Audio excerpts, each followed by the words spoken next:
네, 조업 일수가 줄어들면서 이번 달 우리나라 수출이 지난해 같은 기간보다 4% 넘게 줄었습니다.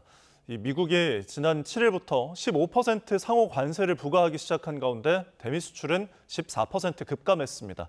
취재 기자 연결합니다. 손유정 기자, 우리나라 수출입 현황 자세히 전해주시죠.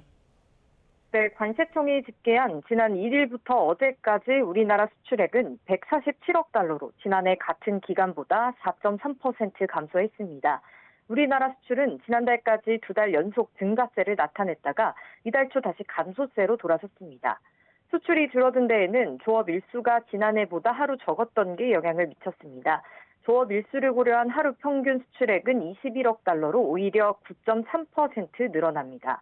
수출 주요 품목별로 따져보면 주력 상품인 반도체와 자동차의 수출이 각각 10% 안팎 늘어나며 효자 역할을 했습니다. 특히 반도체 호조에 우리나라 전체 수출에서 반도체가 차지하는 비중은 26.5%로 높아졌습니다.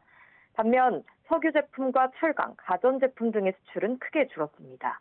나라별로는 지난 7일부터 15%의 상호 관세가 부과된 미국으로의 수출액이 눈에 띄었습니다. 대미 수출액은 20억 7천만 달러로 14.2% 급감했습니다.